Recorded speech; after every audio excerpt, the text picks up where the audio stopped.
দেশের দক্ষিণ উপকূলীয় অঞ্চলের মানুষদের চিকিৎসার ভরসা ২৫০ শয্যা বিশিষ্ট পটুয়াখালী মেডিকেল কলেজ হাসপাতাল। অঞ্চলটিতে ৮টি উপজেলা সহ আশেপাশের কয়েকটি জেলা থেকে রোগী আসায় চিকিৎসা সেবায় সংকট দেখা দিয়েছে। এর ফলে ২০১৪ সালে ৫৪৬ কোটি টাকা ব্যয়ে ৫০০ শয্যা বিশিষ্ট আধুনিক হাসপাতাল নির্মাণ প্রকল্প শুরু হয়। তবে দীর্ঘ ১১ বছর পেরিয়ে গেলেও এখনও শেষ হয়নি নির্মাণ কাজ। এতে চরম ভোগান্তিতে পড়েছেন চিকিৎসা নিতে আসা রোগীরা।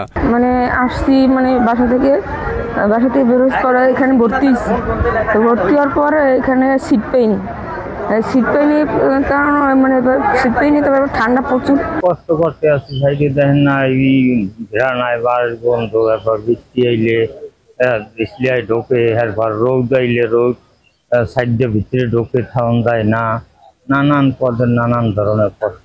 দক্ষিণ উপকূলীয় অঞ্চলের মানুষদের নির্ভরতার এই হাসপাতালটিতে প্রতিদিনই চিকিৎসা নিতে এসে ভর্তি থাকেন ৭ থেকে ৮০০ রোগী।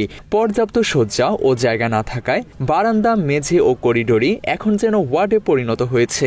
বারান্দায় ভিতরে যতটুকু জায়গা আছে অতটুকুর ভিতরে যত রোগী সব বুকিং, এই জন্য আমরা বারান্দা আসছি।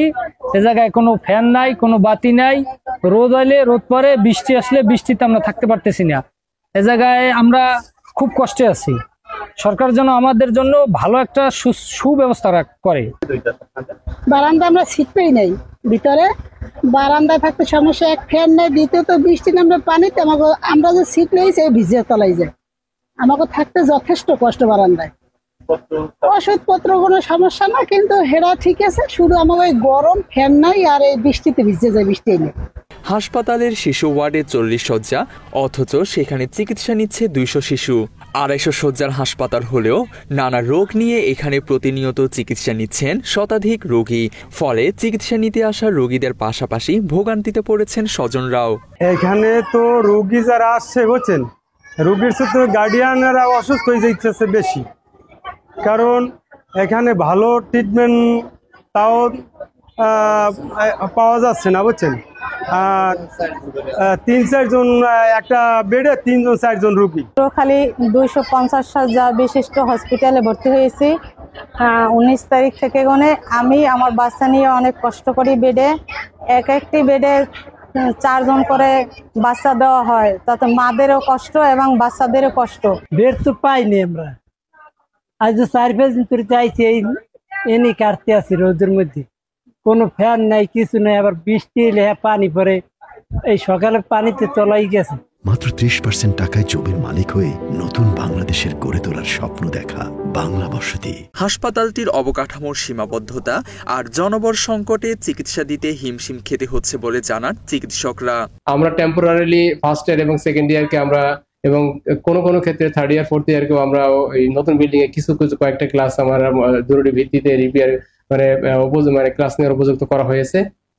কিন্তু যে সমস্যাটা হয়েছে, অনেক সময় বৃষ্টির সময় বা ঝড় বৃষ্টির সময় এখানে বৃষ্টি অনেক বেশি হয়, তো তখন দেখা গেছে যে কিছু টিচার ওখানে ক্লাস নিয়ে আবার এই বিল্ডিং এ ক্লাস নিতে হচ্ছে, ছেলেপেলেদের ওখানে যেতে হচ্ছে, আবার এখানে আসতে হচ্ছে। তো এই ক্ষেত্রে আমাদের জন্য মারাত্মক বিঘ্নিত হচ্ছে। ৩টি সাব স্টেশনের মধ্যে প্রকল্প পরিচালক ও গণপূর্ত বিভাগ হাসপাতাল ভবনে দ্রুত কাজ করার আশ্বাস দিয়ে বুঝিয়ে দেওয়ার কথা থাকলেও এখন পর্যন্ত কার্যকর হয়নি। ফলে পুরনো হাসপাতালে প্রতিদিনই ধারণ ক্ষমতার বাহিরে রোগী ভর্তি হওয়ায় বিপাকে পড়ছেন চিকিৎসক ও স্বাস্থ্যকর্মীরা।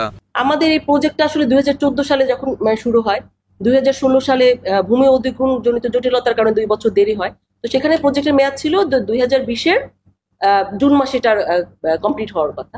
কিন্তু এরপরে এরপর কোভিড এর জন্য আপনার ২০২৩ সাল পর্যন্ত এটার কোনো কাজই চলে না, একটু খুব ধীরগতি ছিল। এরপরে আমি কিছুদিন এটার প্রকল্প পরিচালক ছিলাম, তখন ২০২৪-এর জুন নাগাদ এটা হ্যান্ড ওভার হওয়ার কথা। কিন্তু আমরা দেখলাম যে তখন গণপূর্ত খুবই ধীর গতিতে এটার কাজ করে। কিন্তু এরপরে দেখলাম যে ১ বছর এক্সটেনশন হয়েছে, ২০২৫-এর জুনে এটা হস্তান্তর হবে। কিন্তু আমরা ২০২৫-এর জুনেও কিন্তু আমরা এখন পর্যন্ত এই হসপিটাল ভবনটা আমরা উদ্বোধন করতে পারি নাই। আমরা শুধু এই যে ছাত্রছাত্রী হোস্টেল এবং ইন্টার্ন ডক্টর হোস্টেল, যে ওদের আবাসন খুব ক্রাইসিস ছিল, তো ওদের দাবির মুখে তখন কিন্তু এটা আসলে তারা হ্যান্ড ওভার করে দিচ্ছে। কিন্তু এটার বিদ্যুৎ কিন্তু আমাদের এই ২৫০ শয্যার হসপিটাল থেকে কানেক্টেড, এবং ইন্টার্ন হোস্টেল এবং মেডিকেল কলেজ যে অস্থায়ী ভবন, এটার বিলও কিন্তু আমাদের হসপিটাল থেকে বেয়ার করতে হয়। কিন্তু এখানে আসলে এই প্রজেক্টে 3টা সাব স্টেশন ধরা, একটা হসপিটালের জন্য, একটা একাডেমিক ভবন এবং বাকিটা হচ্ছে আবাসিক ভবন। তো তারা বললো যে হসপিটাল ভবনটা যেহেতু ইমার্জেন্সি, এই সাব স্টেশনের কাজটা তারা দ্রুত করবে, কিন্তু এখনো দেখলাম আমরা যে সেই ভবনের প্লাস্টার চলতেছে, এবং আমরা তো প্রতিনিয়ত প্রকল্প পরিচালক এবং গণপ্রতিনিধির সাথে আলাপ করি, তারা সবসময় আশ্বাস দিচ্ছে যে আমরা আগামী মাসে হ্যান্ডওভার করব, কিন্তু আসলে দুঃখের বিষয় আমরা এখন পর্যন্ত আমাদের ভবনটা বুঝে পাইনি। তথ্য বলছে 2016 সালে হাসপাতালটির কাজ শুরু হলেও 2020 সালে শেষ হওয়ার কথা। তবে ভূমি অধিগ্রহণ জটিলতা, নির্মাণ ত্রুটি আর করোনা মহামারীর অজুহাতে থমকে যায় নির্মাণ কাজ। পরে 3 দফায় সময় বাড়িয়ে 546 কোটি টাকার প্রকল্প গিয়ে দাঁড়িয়েছে 651 কোটি টাকায়। 2026 সালের জুন মাস পর্যন্ত প্রকল্প সম্পন্নের লক্ষ্য নির্ধারণ করা হয়েছে।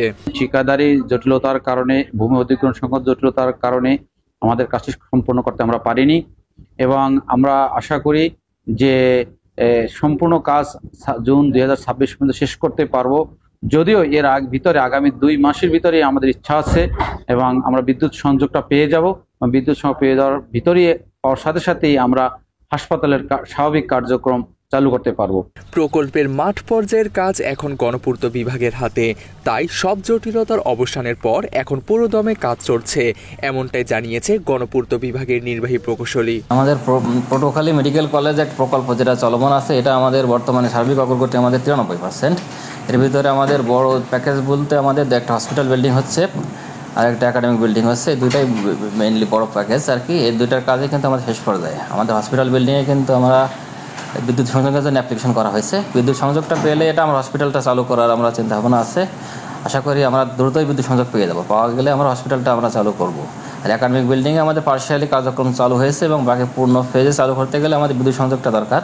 এই জন্য আমরা অ্যাপ্লিকেশন করেছি। বিদ্যুৎ সংযোগ পেলে একাডেমিক বিল্ডিংটাও কিন্তু আমরা দ্রুতই শেষ করতে পারবো। আর পাশাপাশি কিন্তু অ্যান্সিলারি কাজ চলছে, আপনারা দেখছেন আমাদের সাবস্টেশন বিল্ডিং বা আমাদের মসজিদ, এইগুলোর কাজও আমরা ফিনিশিং পর্যায়ে আছে। আমাদের প্রকল্পটা নো কস্ট এক্সটেনশন 1 বছর বাড়ছে, 26 জুন 26 পর্যন্ত। আশা করি এর ভিতরে আমরা পুরো প্রকল্প শেষ করে প্রত্যেক সংস্থাকে হস্তান্তর করতে পারবো। হাসপাতালটি নিয়ে উপকূলীয় এই অঞ্চলের মানুষ আশায় বুক বেঁধে আছে, একদিন হয়তো খুলবে সেই আধুনিক হাসপাতালের দরজা, মেঝে থেকে হাসপাতালের বিছানায় যাবে রোগীরা। Desk report, Bangla addition.